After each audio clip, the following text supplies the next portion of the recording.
This is the Bleav in Pro Wrestling podcast. Here's Rick Ucchino and SP3 on the Bleav Podcast Network. You know, I knew I forgot something. I forgot to email my voice guy again. You're gonna remember when I'm off next week is when you're gonna remember. Because Jeremy Bennett, who is here, the new co-host for the NXT post shows here on Wednesday mornings. SP3 joins me the other 3 days of the week. He's starting off with a bang, doing 2 shows, and then boom, he's taking time off already. So it is what it is. So I guess it's kind of only fair that I haven't updated the open yet. But oops, my bad. No SP3 here today. It is Jeremy Bennett in his regular time slot, fighting hurt. Been sick all week long, and this man has come in ready to go because he didn't want to be 1 and done. He wanted to be 2 and done. No, and I also don't want to miss Deftones in Denver on Monday next week. So that's the thing, right? You can't ruin my weekend, so I gotta get over this. I've been out since Friday night, sick, but back to work today, feeling better. Cough is gone. That's the worst part, is coughing for 3 days, and you just feel like you've done 85,000 crunches. Yeah, so I've had COVID twice now, and each time I had the cough lingering for like 6 weeks. Yeah, and it's a giant pain in the ass when you do a podcast or an interview damn near every day. Yeah, I've had it 3 times, and I am with you. And it's so weird. Usually the end of my sickness is the cough, but this time it was the beginning, and there's just weird. It's just weird things going on in the air, man. Speaking of weird things, Joe Gacy. Good segue. Joe Gacy dominated much of NXT 2.0 last night, and we finally figured out his motivation wasn't too terribly difficult to draw the connection of what Joe Gacy wanted, even though he took a convoluted way of getting there. We'll talk about that. We got a huge triple threat match that is set up for the North American Championship. We will dive into that. Duke Hudson and Dexter Lumis, America's favorite new tag team, unsuccessful last night in capturing the NXT tag team titles. We will dive into that as well. And a surprise debut last night. Roxanne Perez. Roxanne! I'm not trying that tonight. Formerly known as Roxy, the inaugural Ring of Honor Women's Champion, made her debut last night. Looks smooth in there, too. Looked very, very smooth. Lot to dive in there. Also, FTR in the news. Sean Rossap, Fightful.com, although silent executive producer, he doesn't know it, but he gives us so much juicy topics to talk about on this show. I might as well give him an executive producer credit at this point. We're going to dive into the news about FTR. And what's this? WWE interested in bringing them back? Well, no shit. Have you seen the run those guys have been on? Did you see the 7 days they had? Yeah. And also, speaking of WWE, they are going to be honoring one Randy Orton next week. 20 years since he made his main roster debut for the company, and they're going to be celebrating Viper Week. Forget Shark Week. It's Viper Week next week for WWE. But first things first, before we get into all of that and much more, got to thank our friends over at Bet Online. We would not be here without them. They are the #1 source for all of your betting needs and sports info. Find all the latest sports developments, including updated odds on the NBA playoffs, fights, even the next season's futures. Maybe there's even a prop bet of what Reds player is going to get hurt next. Don't forget that MLB is back as well. Who you picking to win the World Series? Could it be the Braves? Could it be the Dodgers? Somebody who actually decides to spend money on their team. BetOnline is your continued source for all of your sports wagering needs, including live betting and your favorite Vegas casino and poker games. It is super easy to get started, so head on over to the website today or use your mobile device to join and use our promo code Bleav to get started. That is BLEAV to receive your 50% welcome bonus on your first deposit. Bet Online, where the game starts. And Jeremy, we are going to start I wonder if I can use that this weekend in Colorado. I can't use it in Nebraska, but There you go. I might have to see if Colorado, everything's legal in Colorado. Come on, pal, let's get it going. There you go. Yeah. Anyway, so let's start here with Mr. Joe Gacy. As he goes to a very, very dark, somehow even more dark than kidnapping a man's father. Yeah. Right. Like I think this was pretty obvious that where this was headed. We were going to be getting Joe Gacy and Bron Breakker in a match of some kind after Joe Gacy and Harlan kidnapped his father 3 weeks ago now at this point. And then last night there were a lot of mind games played. We even got a little callback that I know a lot of people shuddered at, the Joe Gacy in the mirror thing, the Ultimate Warrior Alexa Bliss spot with Lily, and I'm kind of into this kind of stuff. And then we got like a Ministry of Darkness, Swarm the Man, zombie horde on Bron Breakker at the end of this. But all of the crazy wackiness aside last night, the motivation was clear. Joe Gacy wanted an NXT championship match. Does he watch a lot of WWE programming? Because does he realize how easy it is to get an NXT championship match? Hell, LA Knight literally just walked down to the ring and asked for one. Gunter, a couple weeks ago, just asked for one. Like, does Joe Gacy look like the type that would watch NXT though? No, he's definitely a Brock Lesnar type. He doesn't watch the effing show. As Lawrence famously said in Office Space, Bron Breakker, watch your cornhole in there. Jesus. I mean, damn, man, we're only 6 minutes in. Oh, don't make me laugh or else I'll be coughing up for 5 minutes. Jeez. Yeah, man. So like I found it very like Joe Gacy's like, look, if you want this Hall of Fame ring, all you had to do is ask for it. Well, Joe, look in the mirror, man. The same mirror that you're popping up behind people in. All you had to do was ask Bron Breakker for it. So the motivation there doesn't seem to merit all of this craziness. But that said, well, look what he did last week. He put a burning ring on his finger, and you could hear his flesh peeling off. Yeah, that his finger looked pretty good tonight. I was taking a look. He heals about as quick as Randy Orton does. They didn't kayfabe it. Burn. Yeah, definitely did not do that. But yeah, man, look, all of that aside, the fact that he could have just walked up and asked him for a championship match, that's not a Joe Gacy thing to do. So I guess it's in character. But I saw a lot of people hating on this last night. I can't lie, man. I'm kind of into this kind of stuff. I'm kind of into the mystic, cryptic creepiness to a certain extent. The shoving Braun off the platform, and then you got like 10 dudes in cloaks who are just surrounding him, and that's how you close out the show. That was kind of dumb, but he was definitely kind of channeling that inner, Bray Wyatt type mystic ability and crypticness that I've missed from my TV screen. This is a variety show. I definitely am of the opinion that there is a place for this kind of stuff in pro wrestling. All right. It's performance art at its finest. And I think Joe Gacy excels in this. You can tell he's really bought into this role. I think he's really, really good at it. He tells a story with his eyes, and that story is that he's a massive creep. But he's so good and he's so committed at this. And I will take this stuff over like what he was doing when he first started, where it was just buzzwords and clicks and whatever the hell it was that he was attempting to do. Give me this Joe Gacy over the one that we first saw. I love his elevation so far. Yeah, and I've been saying it since day one. That was about my only complaint when Joe Gacy was overdoing the buzzwords or forcing the buzzwords. They were forcing too many things like that. But I've always been a fan of the character since he's debuted in NXT. And I didn't completely hate on the kidnapping angle. I thought it was done maybe too suddenly, or I don't know. It was kind of weird how they presented it. And so that shut a lot of people off. But I think I don't know if I'm in the minority like you are.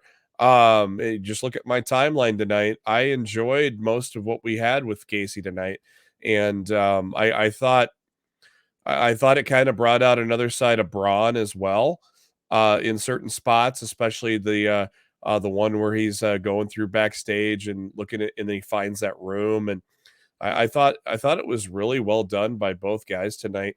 The the following off the stage thing, that's been overdone to death already ever since they've instituted that in the Performance Center. But we all saw that coming too. Yeah. Didn't see the Druids coming though. That was interesting enough. But yes, I am with you. I overall liked the whole thing tonight. It'll be interesting to see where they go with this. You're right. It's all about timing. I think tonight would have been more effective if Bron was actually hunting down to try and find his father as opposed to his father's Hall of Fame ring. Added a little bit more stake. I think the thing that really turned a lot of people off to this is that they did this whole angle where they kidnap Rick Steiner, and then next week it's just, oh, he was released that night. No big deal. Everything's fine. And everyone's like, what the hell was the point of all of this? And then we get creepy Joe Gacy with a Hall of Fame ring and yada shit, blah, blah. I mean, so I think it would have been a lot more effective, and it could have taken Bron forced him to kind of go to that next level of that urgency and put a little bit of stakes here, is where now he's trying to find his dad. Mm-hmm. But then you get into the whole, well, if he's kidnapped, why aren't the cops involved in this, that, and the other thing? It's just like crime just runs rampant in NXT and nobody gives a shit. But at the same time, this also allows Rick to be ringside for that title match in 2 weeks at Spring Breaking. If they kept this going, he probably wouldn't have been ringside. But I think it's almost cooler that is out and could accompany him to even up the odds with Harlan being in Joe Gacy's corner in 2 weeks. So I kind of like it for that aspect if he does accompany Bron to the ring. I wouldn't mind seeing Scott get involved in some way, shape, or form. Yeah. Well, give me Big Papa Pump. Come on, baby. He's my hookup. Holla if you hear me, NXT 2.0. Another big title match has also been set up for Spring Break, and we got a triple threat match for the North American Championship. It's going to be Carmelo Hayes. It is going to be Solo Sikoa, who is massively over, by the way. Did you hear that damn crowd last night? They are all about the Uce, the lone Uce. And then, of course, we have the champion Cameron Grimes. Right now, early betting odds here, Jeremy. Who do you like in this one? It's too early to take it off of Cameron, but I will say this. Ever since he's won that title for his father, he just seems to be missing something now. It just, there's nothing to him now. There's no, there's nothing to grab onto Cameron Grimes now. He just seems so vanilla. And I don't know what it is, if it's just a lack of something creative to keep you invested in him. It makes me wonder if he needs to turn heel on Solo Sikoa to get him more interest. Because right now, I just don't see there's just not anything interesting about him since he's won that title. Yeah. So they stripped pretty much everything away from him that everybody loved about the guy, right? And they turned him into this, serious, sympathetic babyface fighting for my dad's legacy. And that's why they say the money's in the chase for the baby faces, because then it's like, okay, well, now you're the champ. Well, now what? Yeah. And look, man, last week the crowd was rooting for Solo Sikoa to win that championship. They wanted him to win the North American title off of Cameron Grimes, which is kind of I don't know what that says more about Solo Sikoa or if that says more about Cameron Grimes. They need to add him to the bloodline as soon as possible and make that a 4-man stable. I think the crowd would really get behind it. It's going to be interesting for sure. I would not put it past WWE though to put this right back on Carmelo Hayes. I seriously, I would not be surprised, because maybe they see that with Cameron Grimes, and that does add that next layer and that next level, and then he can begin that climb back up to getting back his championship. But yeah, I agree with you. He doesn't have any attitude. He doesn't have anything. It's just nothing to grasp onto him now. He's just there, and he's not doing anything. He's not doing the antics he used to do that made him so lovable. He's not doing anything, obviously, that used to hate him for, because he's a babyface now. He's just so vanilla ever since he's won that title. It's so uninteresting. Yeah, I don't know. Again, I don't know if they are trying to, because they cleaned him up They slimmed him down, like they trimmed him down of like the antics and the over. I don't know if they are trying to present him as a viable, multifaceted kind of character that could work on the main roster. I don't know what the process is here with Cameron Grimes. Again, I know there's Well, hey, the last few weeks have been adapt or die, right? Evolution is important for a character, but this just seems to be going. The last few weeks are so bland, he'll fit right into Raw. That's a shot. That is an absolute shot coming in hot from Jeremy Bennett here on this week's episode, which is brought to you in part by Athletic Greens. Tons of people take multivitamins, Jeremy, but it is important to choose one that is top quality. With one delicious scoop of Athletic Greens, you are absorbing 75 high-quality vitamins, minerals, superfoods, probiotics, and adaptogens to start your day off right. Their special blend of ingredients supports your gut health, your nervous system, immune system, energy, recovery, focus, and aging. It's also lifestyle-friendly and fits a wide range of diets. There's only 1 gram of sugar and no chemicals or artificial anything. Reclaim your health. Arm your immune system with convenient daily nutrition. It is just 1 scoop and a cup of water every day. That is it. To make it even easier, Athletic Greens is going to give you a free 1-year supply of immune-supporting vitamin D and 5 free travel packs with your first purchase. All you got to do is visit athleticgreens.com/Bleav. That is BLEAV. Again, athleticgreens.com/Bleav. These statements have not been evaluated by the Food and Drug Administration. These products are not intended to diagnose, treat, cure, or prevent any disease. Athletic Greens, take ownership of your health. It's time to answer the 5 count on the Bleav Podcast Network. So before we saw Mr. Joe Gacy last night just gently shove Bron Breakker into the good night. Oops. We had a pretty good main event for the NXT Tag Team Championships. As Pretty Deadly successful over Duke Hudson and Dexter Lumis, the upstart team put together by their significant others. So, Jeremy, Group Love. I'm going to call this team Group Love. Group Love? Yeah. Why not? Why not? We don't. I mean, I'd like to involve all of their names because you had Duja and you had Index. But we don't even know if Indy Hartwell is going to get to keep her name within the next few weeks. So it's kind of hard to kind of really dive into all that and try to figure out some kind of a nickname for all 4 of them. But regardless, let's just focus on the gentlemen here, Duke Hudson and Dexter Lumis. Look, I've not been a big fan of the extra horniness on NXT 2.0. I'm not going to lie. But I'll make you Randy, baby. This is just one of those oil and water tag teams, odd couple kind of things that just seems like it shouldn't work, but for whatever reason it just does. There is so much lack of chemistry between the 2 characters, but the 2 people together just work really, really well with one another. So I will ask you this. They were unsuccessful last night. I don't think that was the time to pull the trigger because I think the end game here is with the Creeds, right? Pretty Deadly and the Creeds and everything going on with those guys. Still have that story to finish up. But I will ask you, true or false, Duke Hudson and Dexter Lumis will be NXT Tag Team Champions one day, Jeremy? False. Obviously, they've done the same story before with Dexter and Johnny Gargano in the way. They're just repeating it again. I do not think they will ever be tag team champions. They may stay together for some time, and it's going to be more comedy bits like we've seen. I don't foresee them being tag champs at all in NXT. Yeah, because I don't see Pretty Deadly dropping the titles anytime soon. And maybe I think the Creeds might beat them if they have this at spring breaking. See, it's kind of hard to predict because we don't really know what's going on with Diamond Mine. We definitely saw some tension between Malcolm Bivens and don't you fire Malcolm. Yeah, and Roderick Strong. No, I think Roderick Strong's getting the boot. Look, man, for the longest time now, I have come on this program and I have said Roddy looks like a type of guy who is wrestling in AEW in 6 months. I don't know what his contract situation is, but they don't got anything going on for him. He's lost pretty much every big match that he's been in. He's been bouncing around between NXT UK. He's not even on TV every week with Diamond Mine. It has really been focused around. He doesn't seem interested. He just doesn't seem interested. He doesn't seem motivated.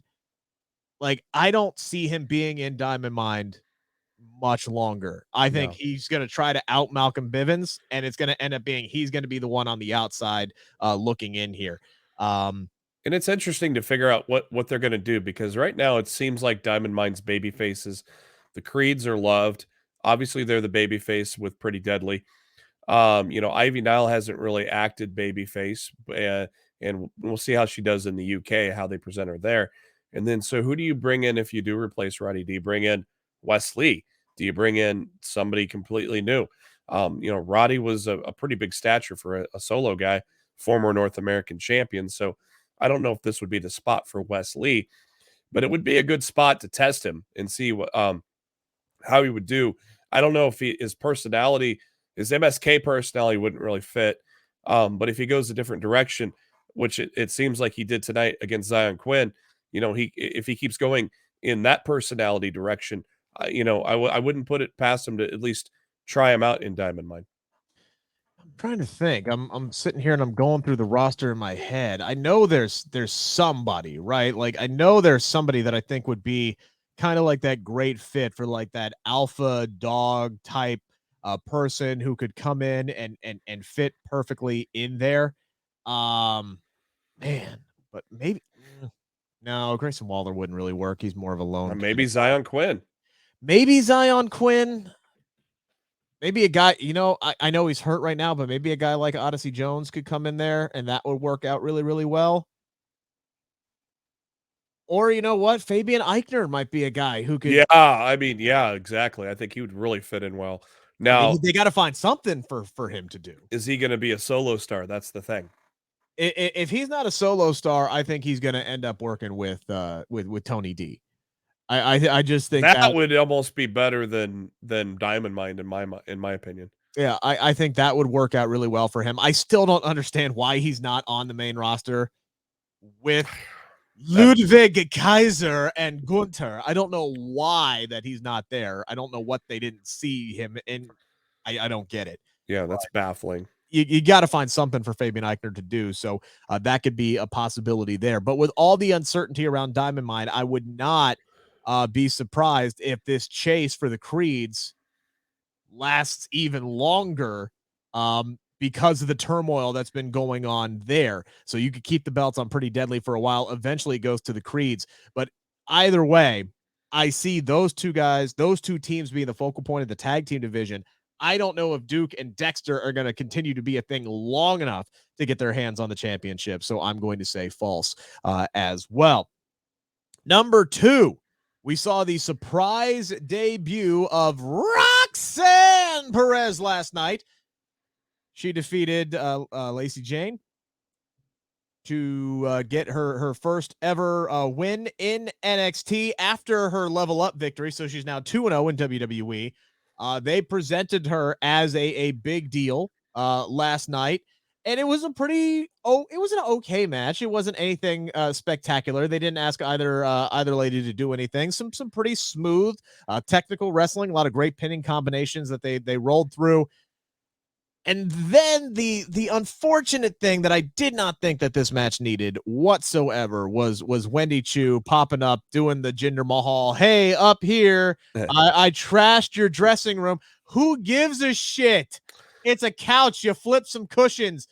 Focus on the match. I don't know why that they needed that. I thought it took away from Roxanne's win last night. Yeah, they didn't need that to put over Roxanne. They could have just put over Rock. I mean, JC Jane is probably the weakest solo star of Toxic Attraction when you look at Gigi Dolan's career and, of course, Mandy Rose. So you could have easily just put her over JC Jane because it wouldn't have hurt her. But yeah, so I didn't quite agree with that. But I thought Roxanne looked good in the ring. Yeah. I still have this weird suspicion that Cora Jade's going to be the one to take the title from her. And that's the question. That is the question I'm asking, because even though I thought Wendy Chu getting involved to keep her thing going on with Toxic Attraction took away from Roxanne's moment, the fact that they're bringing Roxanne in and immediately is feuding with Toxic Attraction, and she's already on TV doing promo exchanges with Mandy Rose, that's got to be a good sign. So the question is, buying or selling Roxanne Perez as the woman to unseat Mandy Rose as the NXT Women's Champion? You appear to be selling that. Yeah, I'm gonna sell it for now. Um, I don't buy it because I don't think they're gonna push someone that was made prominent in another promotion as quickly. I just don't feel like they would do that just because she made her name in Ring of Honor as the women's champion there. I just don't see them doing it so quickly with her right now. If you still think it's gonna be Cora Jade, I don't know how or why. But I God, they need to change the personality of Roxanne up real quick because she's acting just like Cora Jade. a little bit. There's definitely some similarities there, and maybe Cora Jade's going to be the one that kind of changes things up here a little bit. To be completely honest with you, but Cora had multiple chances, and if they were going to put the title on her, the time to do it was at Stand and Deliver. That's when they should have done it. I don't think personally that Cora is ready yet. I'm a big Cora Jade fan. I love the potential in her. I'm higher on her than some other people that I have talked to. So I don't think it's an insult to say she's not ready yet to be the NXT Women's Champion. She's still incredibly young. So is Roxanne. But I don't know. How old do you feel that she was a kid playing WWE 12? Let's not go there. My All God. right. Like she was a sophomore like 3 years ago, man. She's only 19, 20 years old, okay? But she's been training since she was 13, man. They call her a prodigy for a reason. She is really, really good at what she does. She's got a great presence on the screen already.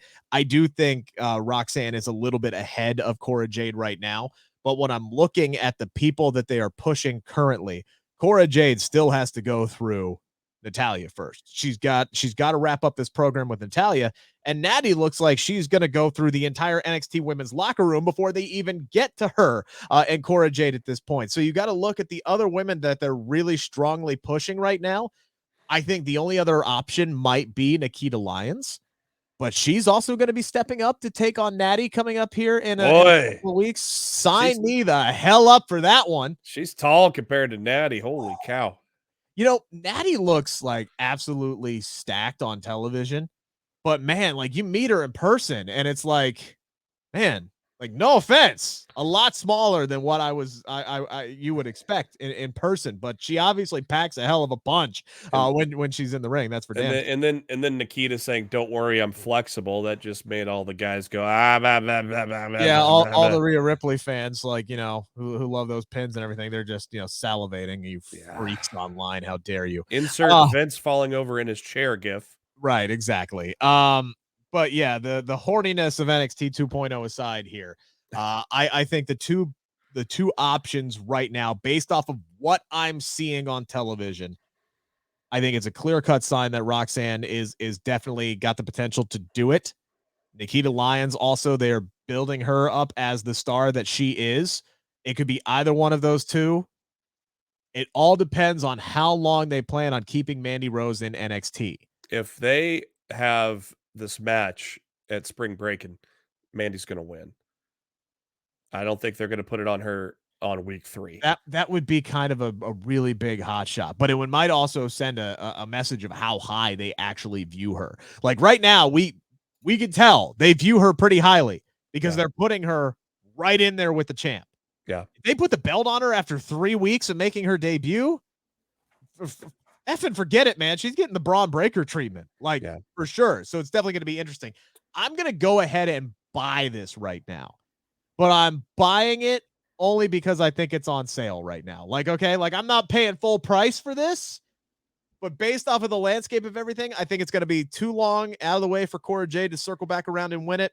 If it's not going to be Roxanne, it's going to be Nikita Lyons who unseats Mandy Rose. All right, so we had that report that came out from Sean Ross at Fightful Select. Subscribe. It's only $5. It's worth your money. We're free, by the way. Make sure to pound that subscribe button. No $5 here. Pound the subscribe button. Pound the thumbs up button. Hit the comment section. Let us know what you think of the show. We appreciate all the support. We see our audience continue to grow. Thank you so much for that support. It's nice to see you guys tuning in and staying in, and we really, really appreciate that. But Fightful Select, our good friends over there, Sean Rossap reported yesterday, kind of a one of those reports, but kind of not really at the same time when you think about how WWE values traditional tag teams and how much WWE actually valued this tag team in particular. But they did report that WWE has interest in retaining the services or regaining the services of one FTR, the reigning AAA and Ring of Honor tag team champions, who are, I think, without question, the hottest tag team in all of professional wrestling right now, especially after the last 2 weeks that they have had putting on those banger classics, right? So, kind of a surprise here, Jeremy, but also kind of not. And then the question popped up of, well, how long are their contracts for? Fightful Select later clarified that AEW has informed them they have a little over a year left on their current deal, but that's not a whole lot in the grand scheme of things. So that said, it is time to play everybody's favorite game show, Reckless Speculation. Jeremy Bennett, you're up first. On a scale of 1 to 10, how confident are you that FTR will be staying with AEW when their contract is up next year? 2 words. Uzi hot. 11.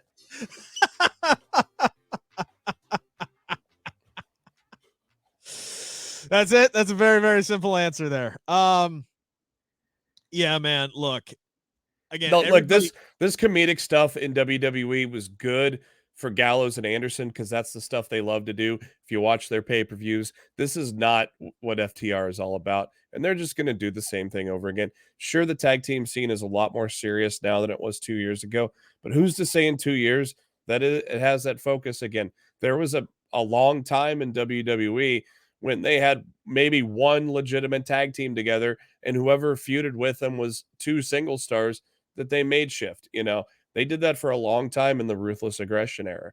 So, that they've had a hard time committing to tag teams for a long period of time. And so look at your hottest tag team on Monday Night Raw. It's Randy Orton and Riddle. Yeah, which was a team that was only supposed to be together for 1 day, and now they're together for over a year and are hotter than ever. And look, this is something that SP3 and I have talked about.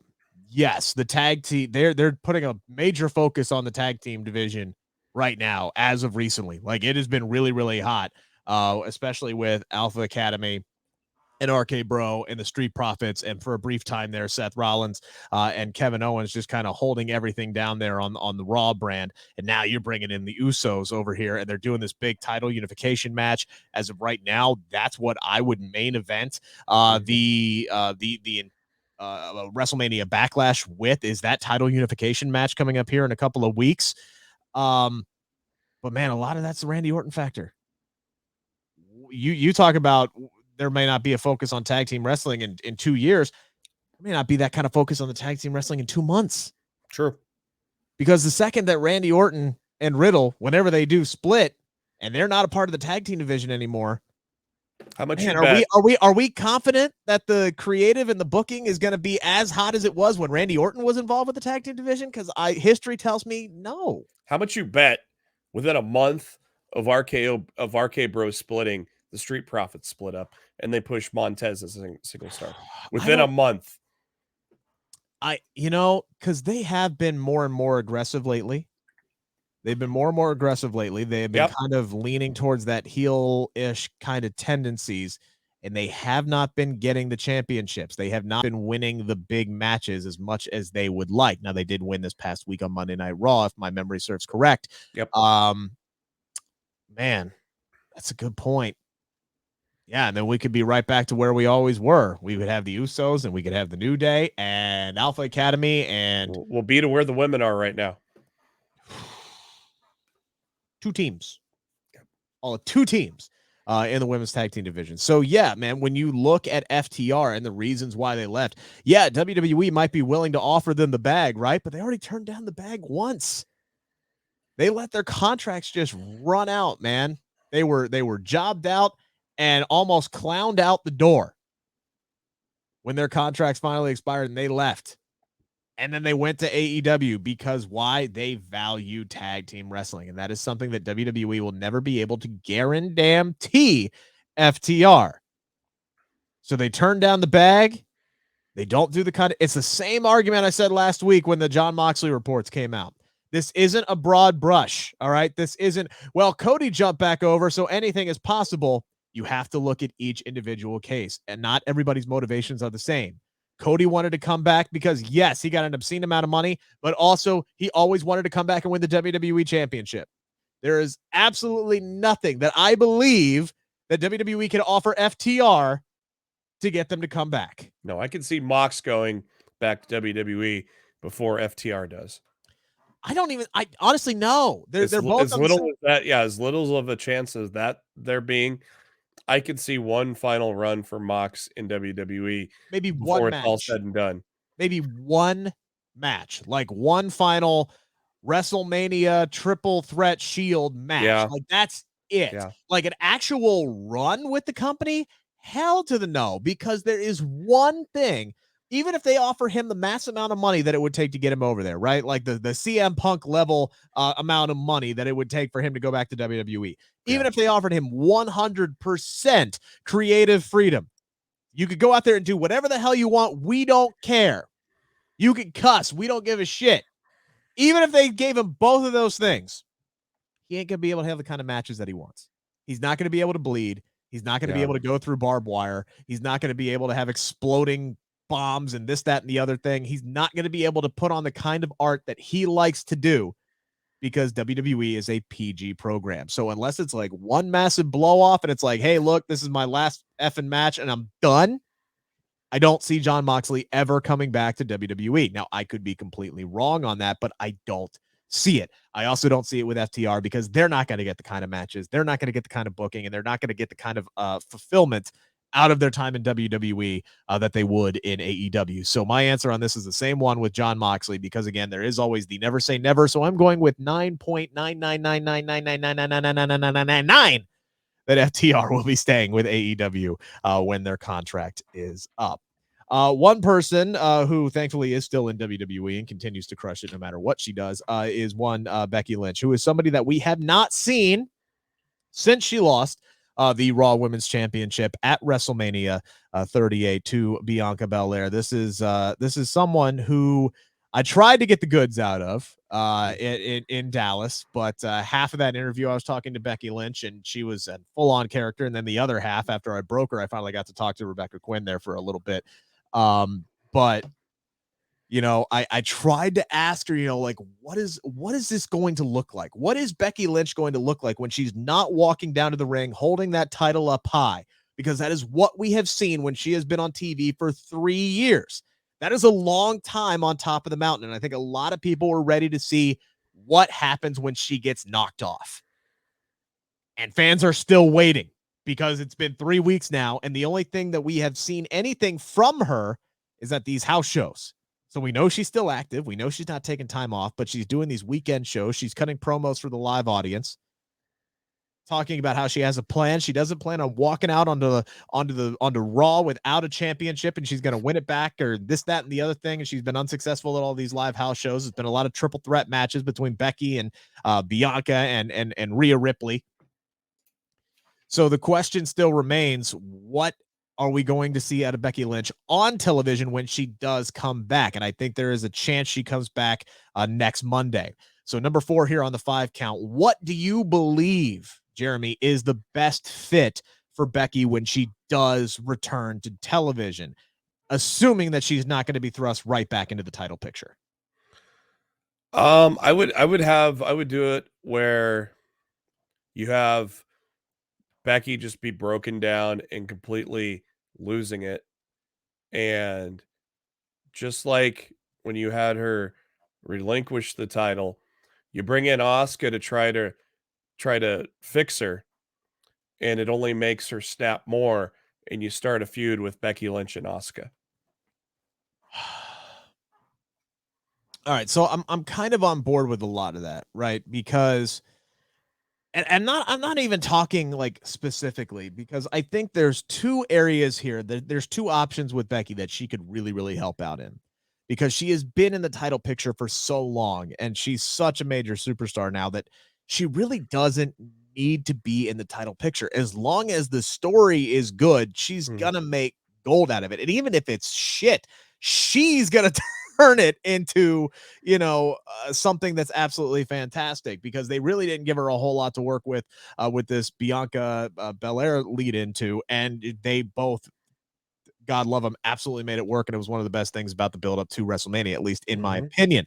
So she knows how to tell a story. She knows how to get the audience invested. And I think that is something that WWE, should they choose, could absolutely utilize with Becky Lynch by doing something that they haven't done a whole lot of. And that is focus on non-title women's feuds. If you look at WrestleMania, they had absolutely no interest in putting any other women's match on that card, with the exception of the championships. It was the Raw, the SmackDown, and the tag team title match. They turned the tag team title match into the women's battle royal. That is pretty much exactly what happened, because already 2 of the 4 teams that were in that match are already broken up.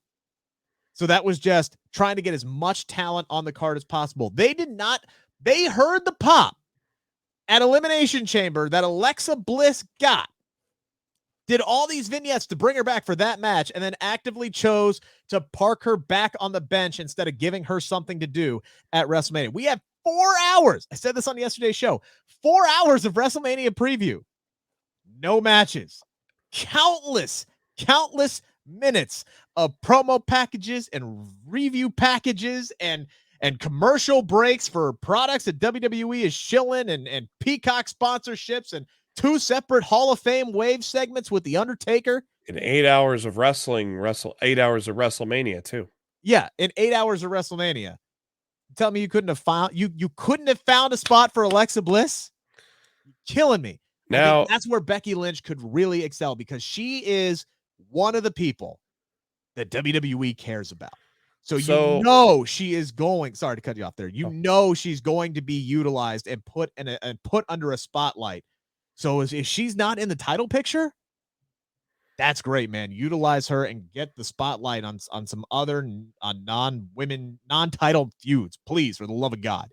So if you get her in, if you start to finally highlight a non-title feud with the women, should you bring her back as the man?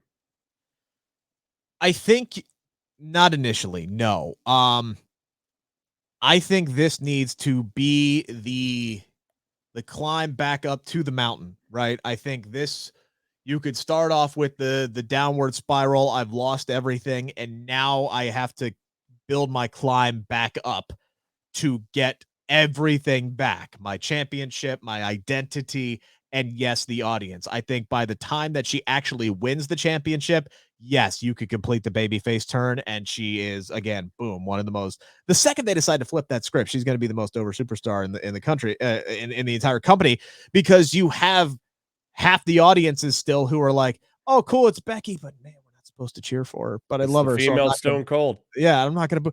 If you just let her be the anti-hero, man, and this is one of those things where I'm thinking to myself, like, how I would book it, and this, that, and the other thing. I'm like, can we just take the damn shackles off of, like, the baby face shackles of, oh, well, a good person doesn't do that, or this, that, and the other. There's no black and whites, man. All right. Not everybody is good boy John Cena. All right. Like, it's not hustle, loyalty, and respect. There's gray areas. All right. You could just have Becky do some of her sinister, cool shit to heels, and people will cheer it. It's that damn simple. Just let her be that big ass anti-hero, that loner that is just out for herself, but now out for her child as well, and let the crowd love her. But build to it. Don't just decide to flip the script. So I think I would bring her back. And yeah, she is in a very, very dark place, and she is going to be demented, and she is going to be crazy. And I think the audience is going to eat that up, because she's really damn good at what she does. And that kind of builds the climb upwards. But I would not put her right back into the title picture. Although I have a feeling that the fact that Bianca and Sonya Deville is next week, that maybe they bring back Becky next week, and we end up getting Becky and Bianca rematch at WrestleMania Backlash, which would be the 4th out of 5 matches being a rematch at WrestleMania Backlash.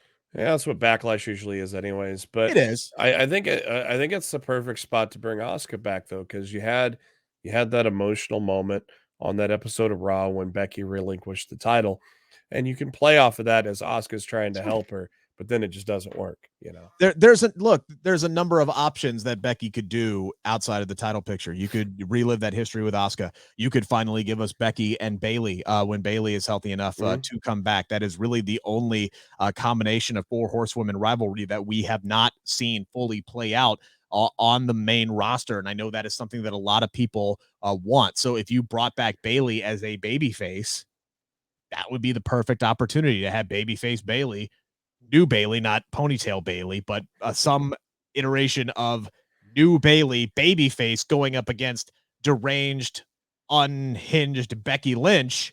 That's something that I think a lot of people would eat up, and that's a SummerSlam match right there, in my opinion. You don't have to have that be for a championship, and I think that's what I'm hoping Becky will be able to do, is elevate the rest of the card by not having a championship, because WWE is going to focus on whatever she is doing. The other place that she honestly could help is the tag team division. I mean, you could put her in, you could put her and a lot of different people together. You could actually have her and Bayley team up and be like that super tag team and really kind of help elevate that as well. I think my pipe dream, though, is because Becky has been such like a loner. I would love to see her kind of form her own mini faction here. We've noticed that WWE is starting to get back into the faction business with Edge putting his group up together, and hopefully Night Model Management will get going and get on the actual main roster with LA Knight after their little test run dark segment last week. I kind of liked that trio of Becky, Nikki, and Piper. And I think like Becky recruiting Nikki and Piper to elevate them and get them back up to where they need to be and have them win the tag team championships, and Becky kind of, yes, elevating them, but kind of using them to get what she wants back. I think that's a very, very interesting combination that could really work out for them. So I think they have a lot of options here, but yes, I'm excited to see where they go from there. And last but not least, here on the 5 count, WWE has announced that next week they will be celebrating Viper Week. Randy Orton, 20 years on the main roster. I'm sure we'll be talking a lot about Randy Orton on this program next week, but just real quick here, Jeremy, a favorite Viper moment. There's a lot of them over the last 20 years. Some trivia for you before then. His first televised match was on Raw, April 25th, 2002. Who did he defeat? Oh, Jesus. Oh, God. 2002. The trivia master has struck. Oh, God. Yeah. Let's see. 2002. Woefully underprepared for this. I want to say Ted DiBiase Jr., but that's probably wrong. Hardcore Holly. Of course. It was Hardcore Holly. God. Favorite moment is hard to pinpoint. I mean, Evolution was just tremendous in bringing him in and making him that main event superstar. That was just such a great faction. It was perfect for him. If we pinpoint a singular moment, I would have to say probably the greatest RKOs in history with Evan Bourne, and then also Seth Rollins at WrestleMania 32, I think it was. Yeah. Because I think 31 was when Rollins won the heist of the century. So I think no, 32 was Dallas. So Seth Rollins WrestleMania 31. Yeah. I thought 30. Oh yeah, because it was that same night. Okay, yeah, that's right. Because they wrestled in the daylight. Yeah. Those two RKOs were just tremendous as moments for me. I didn't appreciate it at the time because I was a massive Christian fan, and I was so pissed off that they took the belt off of him after 2 days of when he won it over Alberto Del Rio in that ladder match, and that freaking great moment where you just had Edge retire, right? And he's there to help his longtime best friend achieve that lifelong accomplishment that had just evaded him, and he became world heavyweight champion. And like, let's see, this was 2011, so I'm still a young adult, but effort, I don't care. I had tears pouring out my eyes when Christian won that, and I'm like, hell freaking yeah. And then 2 days later on a SmackDown taping, they take it away from him and they put it on Randy Orton. I was so damn pissed at the time. And then they turned Christian heel, and I'm like, what the fudge are you doing? Didn't get it as a fan back in the day, but looking back on that now, those matches and the story that they told, and then it culminated with the no holds barred match at SummerSlam. Those two worked so well with one another, and that entire feud was some of Randy Orton's best work, and Christian's as well. And yeah, it really kind of highlighted Christian and put him in that upper echelon there. So I'll always remember. I can look back fondly on that feud now as one of my favorite things that Randy Orton has ever been involved in. But I got to be honest, man. Like, I don't know if this is recency bias or not, but this version of Randy Orton that we have right now is the most fun I have ever had watching Randy Orton perform. It's like Brock Lesnar. Yeah. It's like all of a sudden flip the script and it's like, oh, hey, here's a little bit of freaking personality. Like, let's go. Like, Randy's always had personality, but we've never seen him be this. I don't know if flamboyant is the word, but you get what I'm trying to say. Like, he's exuberant. He just seems so damn happy, and just to see is just having so much because he likes to smoke too. Yeah, who doesn't? I mean, what? Hey, we are broadcasting on 420 today. Oh God, we are. Another one I got to mention is his Legend Killer run that culminated with Mick Foley, and you always remember that kick down the stairs. That was just the pinnacle of heel Randy Orton right there. Yeah, I'm sure we'll be talking a lot about Orton next week. But man, there's just one thing that I've never quite understood, and that's the lack of bringing up Randy Orton when you're talking about like the greatest of all time. Like, I mean, I'm serious, man. I don't know how anybody can't watch Randy Orton perform and not go, this dude is one of the best at what he does. And what he does well really, really makes a professional wrestler. And it's all the little things. He gets it. He soaks in the moment. He takes things slow. He knows how to sell you and tell a story with his eyes and his face. And that is not something that you can, it's something you can teach, but it takes a long time to learn. And I think it took him a long time to learn. Oh, but yeah. right now he's on top of his game. The amount of growth he's had from when he was younger and getting in trouble and doing stupid shit to the man he is today, to what he does for the locker room today, to what he does, just for the industry today, and just the growth that he's had is tremendous. And he's a 13-time world champion, same as Triple H, unless Triple H got to 14. No, I think Orton's at 14. Oh, is Orton at 14? Okay. Orton's at 14. Yeah, I mean, you can't exclude him from that conversation at all. No, and it's just weird because he never gets brought up. By the way, you talk about the evolution of him as a person. If you haven't checked it out yet, watch the Cody Rhodes media scrum from WrestleMania weekend, which is up now on the Bleav in Pro Wrestling podcast YouTube channel. It's right down there under exclusive interviews, which I will be adding to that category later on this week. So don't miss my conversation with Raquel Rodriguez coming up this week on Bleav in Pro Wrestling. But watch the media scrum, man, because there is a funny little story and a little just explanation of the evolution of Randy Orton from one Cody Rhodes in that media scrum. And let's just say it was hilarious. And the fact that he's going to try and revert Randy Orton back to the old Randy Orton. He says he does not accept this man as who he is right now. It was a great little exchange. So go back and make sure you watch that. We do appreciate all of you for watching all 53 minutes of this half-hour podcast. Jeremy, you're out next week. You'll be back the week after. So I guess I got to figure out, maybe I can talk SB3 into coming and talking a little NXT with me. Who knows? Tell them it's for 1 week only. Yes, 1 week only until you're gone. I'll be in the air. I'll be in the air while you're on the air. So you're going to be mile high. Is that where you're? I'll be literally when you record. I'll be literally probably wheels up about 9:00 p.m. Central. Sounds good. We appreciate you guys. Enjoy the rest of your Wednesday. Big Dynamite tonight. Huge announcement for Tony Khan. It must be Wednesday. We'll be back. And the debut of Hook. Oh, yes. The Dynamite. Send Hook. The Dynamite debut of Hook. SP3 is going to be insufferable tomorrow. Join us 7 a.m. to talk about it. I'm sure I'll be forced to lead with Hook. He is the leader of the hookers, after all. You've been listening to the Bleav in Pro Wrestling podcast, brought to you by Bet Online.